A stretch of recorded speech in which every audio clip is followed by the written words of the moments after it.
카운트다운은 시작됐습니다. 이 미국의 초유의 사태, 채무 불이행이 현실화될 것인가, 여기에 전 세계 이목이 집중되고 있습니다.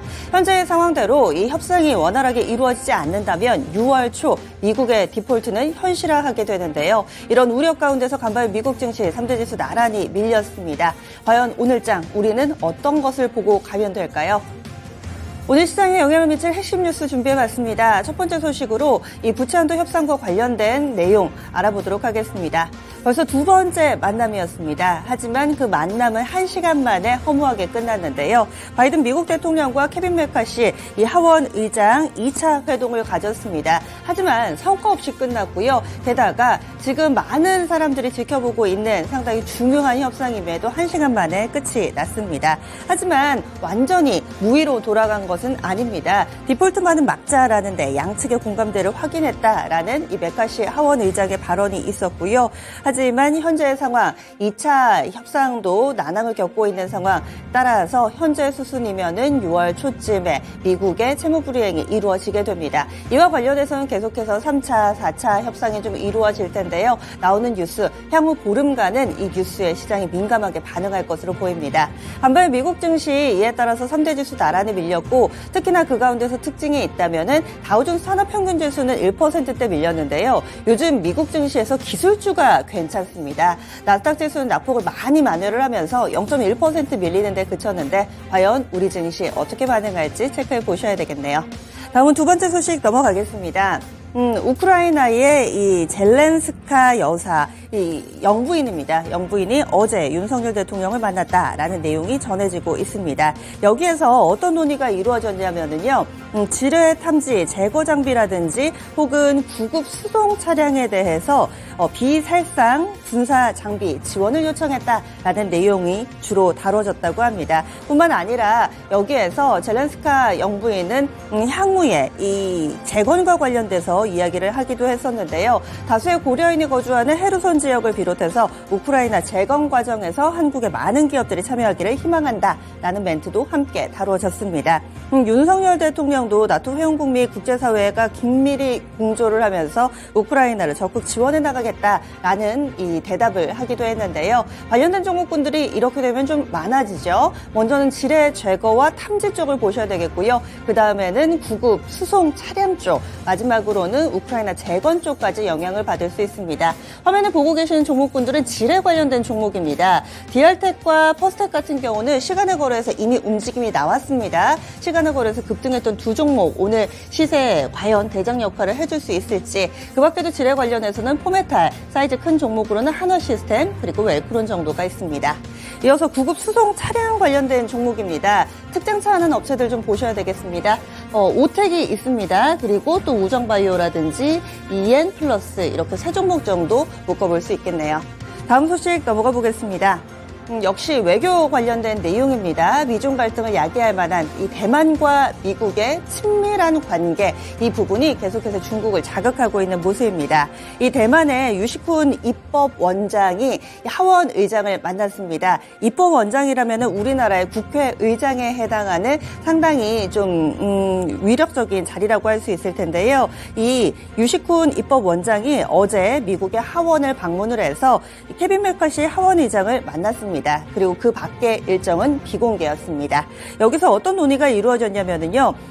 경제 교류 그리고 안보 협력 증진, 중국이 이 대만을 침공했을 때 미국이 어떤 대응을 하게 될 것인가, 이런 부분들을 집중 논의했다고 알려져 있습니다. 뿐만 아니라 이달 초였습니다. 바이든 행정부 쪽에서는 최근에 대통령 집행 권한을 사용해서 대만에 5억 달러 규모의 무기를 지원할 계획이라고 외신 보도가 나왔는데요. 보도는 나왔지만은 이후에 후속적인 액션이 나오지 않았습니다. 이와 관련해서 무기 지원에 대한 논의도 이루어진 것으로 알려지고 있는데요. 이와 관련해서 중국은 즉각적으로 비난을 하고 나섰죠. 탄커페이 중국의 국방부 대변인이 온라인에 성명을 게재했습니다. 여기에서는 극히 잘못되고 위험한 조치다라는 표현이 나왔습니다. 그럼 히토류 관련된 종목 다시 보겠습니다. 물론 이 히토류의 대안이 될 페라이트 관련된 종목으로 약간의 시선이 옮겨가기도 했었는데요. 이 미중 갈등 사이에서 다시금 주목받을 수 있을지 유니온 머티리얼, 노바텍이나 동국 RNS, 티플렉스 이렇게 히토류 관련된 종목까지 정리해봤습니다. 다음 소식 넘어가겠습니다.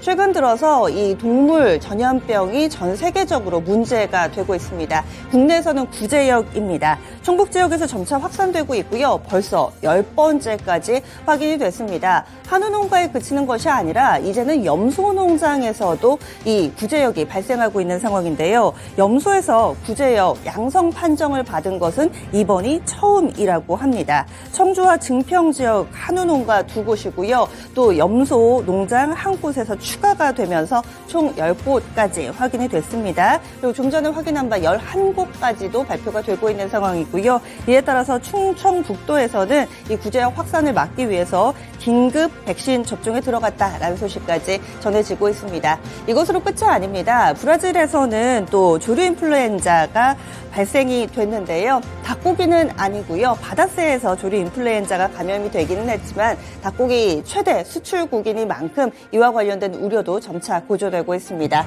동물 백신 관련된 종목입니다. 어제 이렇게 점차 확대되고 있다라는 소식 가운데서 이미 시세가 났는데요. 계속해서 추가 발생이 되는 만큼 오늘의 연속성 관심을 모으고 있습니다. 중앙 백신이 상한가로 거래를 마쳤고요. 체시스라든지 제일바이오, 이글벳, 우진비엔지 대체로 강력한 상승 움직임을 보여주면서 어제 특히나 우리 증시는 장 초반에 강하다가 후반에 약해졌습니다. 이들 종목은 뉴스 나오고 나서 오후장에 더 강해지는 면모를 보여줬습니다.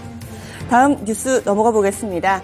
마지막으로 UAM 관련된 부분입니다. 어제 이 원희룡 국토교통부 장관이 한 CEO를 만났습니다. 바로 버티컬 에어로스페이스라는 회사의 CEO를 만났는데요. 이 회사로 말씀드리자면은 이 국내에서 진행되고 있는 UAM 실증 사업의 컨소시엄, 이 선택을 받은 컨소시엄의 한 기업으로 알 수가 있습니다. 영국 회사고요. 기체를 제작하는 버티컬 에어로스페이스의 스티븐 피츠 패트릭 CEO를 만난 겁니다. 지난 2023년 8월 그러니까 2달여 후부터 전남 지역에서 UAM 1단계 실증 사업을 진행하게 되는데요. 그 사업을 진행하는 컨소시엄에 이 회사도 포함되어 있습니다. 그럼 이 해당 컨소시엄에 포함되어 있는 기업들 외국 기업만 있는 건 아닌데요. 카카오 모빌리티나 GS건설 그리고 LGU 플러스도 포함되어 있는 컨소시엄으로 알려져 있습니다.